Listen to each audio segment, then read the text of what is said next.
Good morning, students. Today we are going to study the cell organelle that is known as mitochondria. So mitochondria is very important cell organelle because it is also known as the powerhouse of the cell. It generates ATP that is very important for the metabolic activities of the cell. Now, first of all, let's see that mitochondria has been first seen by Kolliker, and then they are named by Benda, and they are recognized as a site of respiration by Hugboom and his co-workers. Now, let's start that mitochondria is found in all aerobic eukaryotic cells. So students जितने भी eukaryotic cells हैं जो aerobic respiration करते हैं उन सब में हमें माइटोकॉन्ड्रिया जो है वो मिलेगा, but they are absent in prokaryotic cells. इसके साथ ही इनकी कॉन्सेंट्रेशन जो है वो मैक्सिमम होगी active regions of the cells में. जैसे मसल सेल जो है, मसल सबसे ज़्यादा काम करती है, उन्हें एनर्जी चाहिए, और माइटोकॉन्ड्रिया जो है वो एटीपी जनरेट करता है, एनर्जी जनरेट करता है. तो मसल सेल में ये सबसे ज़्यादा होंगी. लाइकवाइज स्पर्म की टेल में ये सबसे ज़्यादा होगी क्योंकि स्पर्म की टेल जो है वो मूवमेंट के लिए उसे एनर्जी चाहिए होती है. इसी तरह जर्मिनेटिंग सीड जो हैं उनमें सबसे ज़्यादा माइटोकॉन्ड्रिया पाए जाते हैं क्योंकि जर्मिनेटिंग सीड्स को क्या चाहिए, एनर्जी चाहिए. और जो डॉर्मेंट सीड्स हैं उनमें माइटोकॉन्ड्रिया बहुत ज़्यादा या तो लेस होंगे या फिर होंगे ही नहीं. नेक्स्ट आ गया mitochondria is absent in mature RBC in all prokaryotic cells. But जब मैच्योर नहीं होते हैं आरबीसी, प्री मैच्योर आरबीसीज में क्या होता है, माइटोकॉन्ड्रिया भी प्रेजेंट होते हैं. बट व्हेन आरबीसी मैच्योर्स तो इसके पास न्यूक्लियस भी नहीं होता, इसके साथ साथ इसके पास माइटोकॉन्ड्रिया भी नहीं होता. Let's start about the structure of the chondria, mitochondria. Actually mitochondria जो है वो डबल मेम्ब्रेन स्ट्रक्चर है, like this, outer membrane and inner membrane. जो इसकी इनर मेम्ब्रेन होती है, इनर मेम्ब्रेन जो है वो इनफोल्ड्स होते हैं उसमें. ये जो इनफोल्ड्स हैं ये इनवर्डली इतने ज़्यादा ग्रो कर जाते हैं कि एक दूसरे से कई बार मिक्स भी हो जाते हैं, और इसकी वजह से ये जो मैट्रिक्स है माइटोकॉन्ड्रिया का वो चैम्बर्स में कन्वर्ट हो जाता है. तो इसको इनर मेम्ब्रेन है, और इनर मेम्ब्रेन की ये जो इनफोल्ड्स हैं इनको कहते हैं क्रिस्टे. इनको क्या कहते हैं, क्रिस्टे कहते हैं. तो इनका फंक्शन क्या है एक्चुअली. अब रेस्पिरेशन के लिए बहुत ज़्यादा सरफेस एरिया चाहिए होता है माइटोकॉन्ड्रिया को, क्योंकि यहाँ पर कई सारे साइकिल्स होने हैं, इलेक्ट्रॉन ट्रांसपोर्ट चेन यहाँ पर होती है, क्रेब्स साइकिल यहाँ पर होता है. तो ये क्या करते हैं, ये सरफेस एरिया इंक्रीज कर देते हैं. ये क्रिस्टे जो बने हैं किससे बने हुए होते हैं, ये इनर मेम्ब्रेन से.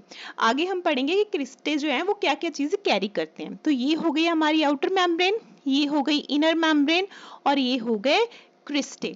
अगर हम स्टडी करें कि आउटर मेम्ब्रेन और इनर मेम्ब्रेन में डिफरेंस क्या है, तो डिफरेंस अब ध्यान से देखिए कि जो इनर मेम्ब्रेन होती है वो सेमी परमिएबल होती है. सेमी परमिएबल का मतलब है कि वो सिर्फ सिलेक्टिव मटेरियल्स को ही अपने अंदर आने देती है. तो उसमें जो कैरियर प्रोटीन होता है वो परमिएज होता है. जो परमिएज प्रोटीन है वो एनर्जी चैनल्स के थ्रू ही काम करेगा. कुछ चीज़ों को वो एब्जॉर्ब करेगा, अंदर आने देगा मैट्रिक्स में, कुछ को नहीं आने देगा. जबकि जो आउटर मेम्ब्रेन होती है वो फ्रीली परमिएबल होती है. पोरीन प्रोटीन चैनल्स होते हैं जो किसी भी चीज़ की जो मूवमेंट है उनको अलाउ करते हैं. लाइक एटीपी जो है वो बाहर जाता है इनके थ्रू, और जो कुछ सबस्ट्रेट जो माइटोकॉन्ड्रिया को अपनी फंक्शनिंग के लिए चाहिए होते हैं वो माइटोकॉन्ड्रिया के अंदर फ्लो करते हैं. नेक्स्ट, अब क्रिस्टा इनग्रोथ है किसकी, इनर मेम्ब्रेन की है. और ये क्रिस्टे किससे कैसे हेल्प करते हैं, क्योंकि इन पे एंजाइम्स होते हैं, तो ये इनर सरफेस एरिया जो है माइटोकॉन्ड्रिया का वो बहुत ज़्यादा इंक्रीज कर देते हैं. अब हल्का सा इसका आउटलाइन जो है वो समझ लेते हैं. This is the outer membrane, then this is the inner membrane, और ये इनग्रोथ जो है वो क्या है, cristae, and these are the cristae, and in between these cristae these are the chamber of the matrix. like ये outer membrane और inner membrane के बीच की space है. and this inner membrane contain many respiratory enzymes. so to hold these respiratory enzyme it must need a very large surface area. जो इसे कौन provide करते हैं, ये इनफोल्ड्स, ये क्रिस्टे प्रोवाइड करते हैं. नेक्स्ट करते हैं हम।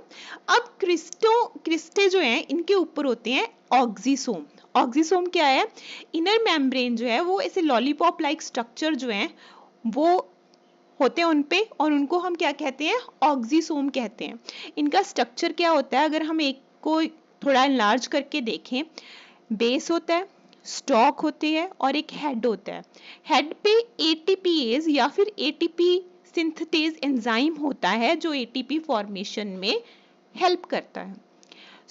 जो इलेक्ट्रॉन ट्रांसपोर्ट चेन है वो कहाँ पर? इनर मेम्ब्रेन, उसकी जो एंजाइम है वो यहाँ पर इंक्लूडेड होते हैं, जिसकी वजह से यहाँ पर इलेक्ट्रॉन ट्रांसपोर्ट चेन चलती है। और एटीपी फॉर्मेशन में ये जो फ्रेट चैनल्स हैं, जहाँ जिनको हम F1 F0 चैनल कह देते हैं, जहाँ ऑक्सियोसोम कह देते हैं, वो ईटीसी या फिर इलेक्ट्रॉन ट्रांसपोर्ट चेन में और एटीपी फॉर्मेशन में क्या करते हैं? हेल्प करते हैं। नेक्स्ट,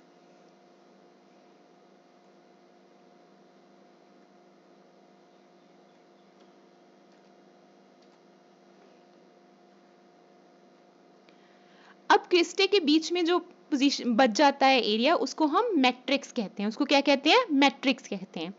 और इस मैट्रिक्स में होता क्या क्या है? इसमें देखिए सर्कुलर डीएनए भी होता है, आरएनए भी होता है, एमआरएनए भी होता है और टीआरएनए, मतलब तीनों टाइप के आरएनए इसमें मौजूद होते हैं। और इसका जो राइबोसोम्स होते हैं, माइटोकॉन्ड्रिया के पास जो राइबोसोम है वो 80S टाइप नहीं होता, वो 70S टाइप होता है।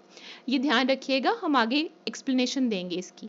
उसके बाद इसमें protein, lipids and enzyme for various cycles like Krebs cycle, इनके लिए एंजाइम्स होते हैं।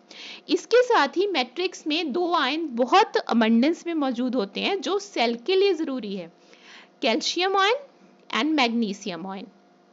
तो जो मैट्रिक्स है इसमें अगर आप देखें तो इसमें वो सारी चीजें मौजूद हैं जो एक सिंपल सेल में होती हैं। डीएनए भी है, नो डाउट, इसका डीएनए जो है वो सर्कुलर डीएनए है, ठीक है, और फ्रीली फॉर्म होता है, एनवेल्प नहीं होता इसके आसपास। उसके बाद राइबोसोम जो है वो 70S टाइप है। तो आप एक चीज ध्यान दे रहे होंगे कि माइटोकॉन्ड्रिया जो है, जो थोड़ा बहुत जो है किससे रिजेंबल कर रहा है? प्रोकैरियोटिक सेल्स से।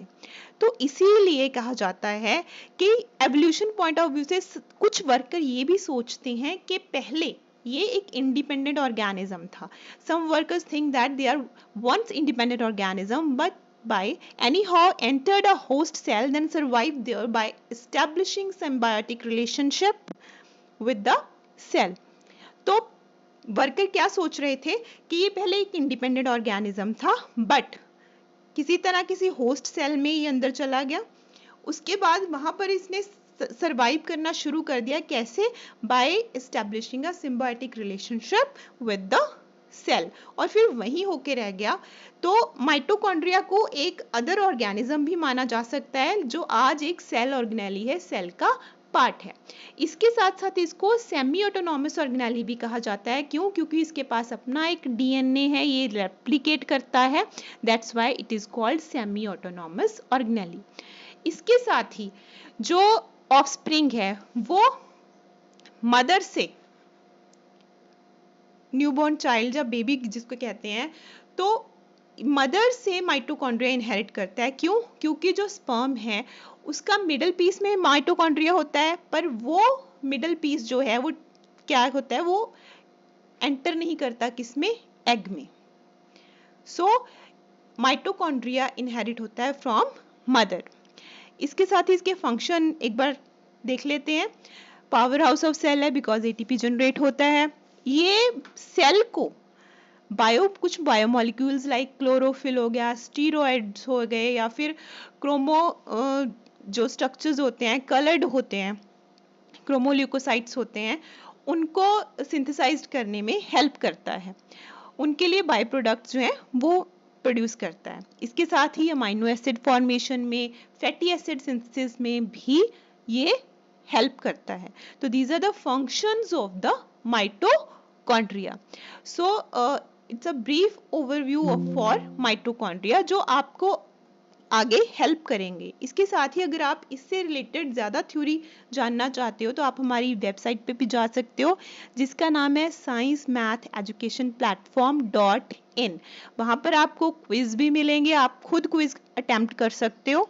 that will be very beneficial for you. So thanks for listening or watching, and if you like it, do share, comment, like and subscribe. Thank you so much.